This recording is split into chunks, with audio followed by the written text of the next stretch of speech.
అది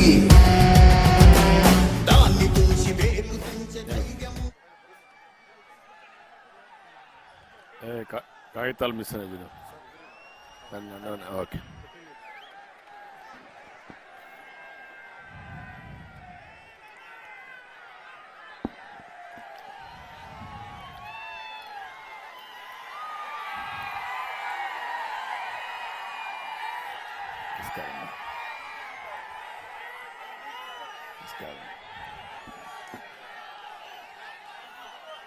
ఈరోజు mic okay.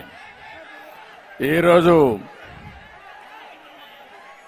Madugula రా కదిలిరా అని పిలిపిస్తే తెలుగుదేశం జనసేన నాయకులను చూస్తున్నా ఉధృతంగా ముందుకొచ్చారు, బ్రహ్మాండంగా ముందుకొచ్చారు. అదే మారుగా మా తెలుగింటి ఆడపడుచులు పెద్ద ఎత్తున వచ్చారు. యుద్ధానికి మేము కూడా సిద్ధం అని చెప్పి మా ఆడబిడ్డలు వచ్చారు. అలాంటి ఆడబిడ్డలకి మా యువత వీరోచితంగా కనపడుస్తున్నారు. యువత ఏ పక్కనుంటే ఆ పక్కనే గెలుపు. తెలుగుదేశం జనసేన గెలుస్తాం, మళ్ళీ రాష్ట్రాన్ని బాగు చేస్తామని మీ అందరికీ హామీ ఇస్తున్నా. తమ్ముళ్ళు జెండాలన్నీ దించాలి, వెనకనలు కనపడాలి, మళ్ళీ ఎగరేద్దాం. అన్ని జెండాలు దించి పెట్టుకోండి, మళ్ళా మీటింగ్ అయిన తర్వాత ఎగరేద్దాం. ఈరోజు చాలా సార్లు నేను మాడుగులకు వచ్చాను. ఈరోజు మాడుగుల మీటింగ్ చూస్తున్నాను. మామూలుగా లేదు. తాడేపల్లి పిల్లికి జ్వరం వస్తుంది. ఇంకా రాబోయే రోజుల్లో నిద్ర కూడా రాదు. ఆ పరిస్థితిలో మాడుగుల బ్రహ్మాండంగా స్పందించారు. ఇది 64 రోజులే మనకు ఎన్నికలు. ఒకటే చెప్తున్నా, 64 రోజుల్లో వైఎస్ఆర్ కాంగ్రెస్ పార్టీ ఇంటికి పోవడం ఖాయం, తెలుగుదేశం జనసేన గెలవడం కూడా ఖాయం. అలాంటి మంచికి శుభ సూచకంగా ఈ సభ కనిపిస్తా ఉంది.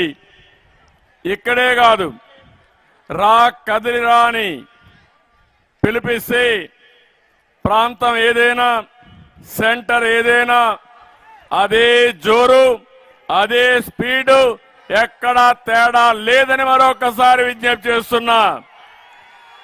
ఈ స్పందన చూస్తే నాకు అనిపిస్తుంది వైఎస్ఆర్ కాంగ్రెస్ పార్టీ పైన, జగన్ పైన తిరుగుబాటు ప్రారంభమైంది. ఇది ఉధృతంగా ముందుకు పోతుంది. తొందరలోనే తుఫానుగా మారిపోతుంది. ఆ తుఫాన్లో వైఎస్ఆర్ కాంగ్రెస్ పార్టీ కొట్టుకొని పోవడం ఖాయం అని చెప్పి కూడా నేను మీకు తెలియజేస్తున్నా. ఈ ఎన్నికలు ఇంకా కొంచెం వాయిస్ పెంచాలి. ఈ ఎన్నికలు తెలుగుదేశం జనసేనకి కాదు, రాష్ట్ర భవిష్యత్తు కోసం. ఈ ఎన్నికలు పార్టీలకు అధికారానికి సంబంధించి కాదు, తెలుగు జాతి భవిష్యత్తుకు సంబంధించిన ఎన్నికలు. అందుకే ఒకటే మిమ్మల్ని కోరుతున్నా, ఈ ఎన్నికల్లో రాష్ట్రం గెలవాలి, ప్రజలు గెలవాలి, మీ బిడ్డల భవిష్యత్తు గెలవాలి. మీ బిడ్డల కోసం ఏ ఆడబిడ్డలైతే కష్టపడుతున్నారో వాళ్ళ సాక్షిగా మీరు ఆలోచించమని మా ఆడబిడ్డలందరికీ పిలిపిస్తున్నా.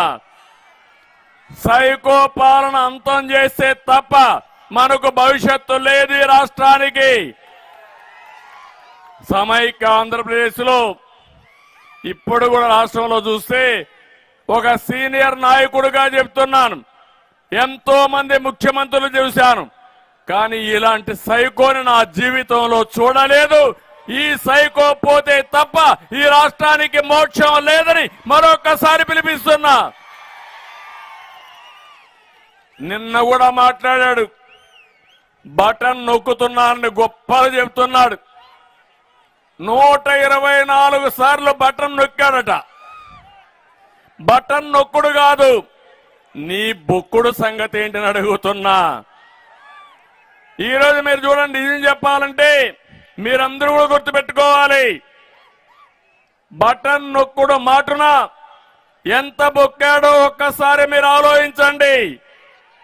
ప్రజల భారం మీ మీద ఎంత భారం వేశాడో ఒక్కసారి ఆలోచించుకోండి. 10 రూపాయలు ఇచ్చేసి 100 రూపాయలు దోచిన దొంగ, గజ దొంగ ఈ జగన్మోహన్ రెడ్డి అని చెప్పి మరొకసారి విజ్ఞప్తి చేస్తున్నా. ఈ జగన్మోహన్ రెడ్డి అడుగుతున్నా, నువ్వు బటన్ నొక్కడం వల్లనే 9 సార్లు కరెంటు ఛార్జీలు పెరిగాయా లేదా అని మిమ్మల్ని అడుగుతున్నా.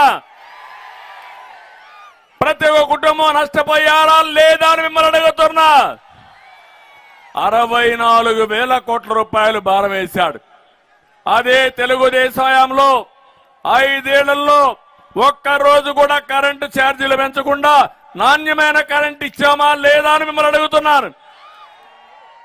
ఇంకొక పక్కన 3 సార్లు నువ్వు బటన్ నొక్కిన దాని వల్ల ఆర్టీసీ రేట్లు పెరిగాయా లేదా అని మిమ్మల్ని అడుగుతున్నా.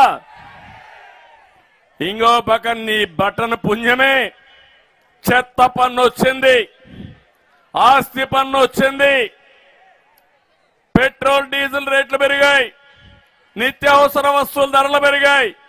ఏమమ్మా, ఏ ఆడబిడ్డైనా సరే నిత్యావసర వస్తువులు కొనే పరిస్థితిలో మీరున్నారా అని మిమ్మల్ని అడుగుతున్నా.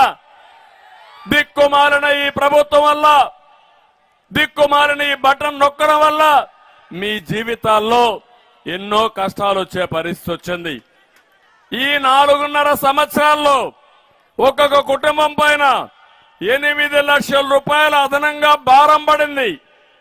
పెట్రోల్ గాని, డీజిల్ గాని, కరెంటు ఛార్జీలు గాని, నిత్యావసర వస్తువులు గాని, ప్రత్యేక పరోక్ష పన్నుల వల్ల 8 లక్షల రూపాయలు ఒక కుటుంబానికి భారం పడింది. ఒక్క నిమిషం మీరు ఆలోచించండి. ఇంకో పక్క నేను చాలా స్పష్టంగా అడుగుతున్నా, సూటిగా అడుగుతున్నా ఈ ముఖ్యమంత్రిని, జాబ్ క్యాలెండర్కి ఎందుకు బటన్ నొక్కలేదు జగన్ అని అడుగుతున్నా. చెప్పావా లేదా అని అడుగుతున్నా.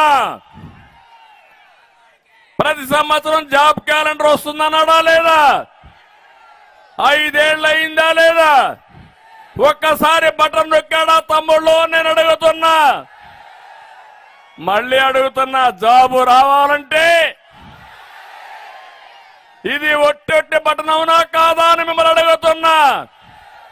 యువతను ఒకటే కోరుతున్నా, ముందుకు రండి తమ్ముళ్ళు, నేను అండగా ఉంటా, మీ భవిష్యత్తు బంగారు భవిష్యత్ చేసే బాధ్యత మాదని మరొక్కసారి యువతకు పిలిపిస్తున్నా. నేను అడుగుతున్నా మా ఆడబిడ్డల్ని, మద్య నిషేధానికి ఎందుకు బటన్ నొక్కలే జగన్? సమాధానం చెప్పు. చెప్పావా లేదా? ఆ రోజు ఓటు అడగనని చెప్పాడా లేదమ్మా మీకందరికీ? ఇప్పుడు వచ్చి మళ్ళా నంగనాచిగా ఓటు అడుగుతున్నాడు. వేస్తారా అని మా ఆడబిడ్డలను అడుగుతున్నా. నేను అడుగుతున్నా, సిపిఎస్ రద్దుకు ఎందుకు బటన్ నొక్కలేదు? సమాధానం చెప్పమని అడుగుతున్నా. ఎంత మాట్లాడాడంటే అందరి నెత్తిన చేయబెట్టి బుగ్గలు నిమిరి ఆ రోజు చెప్పింది అది ఎంత పని?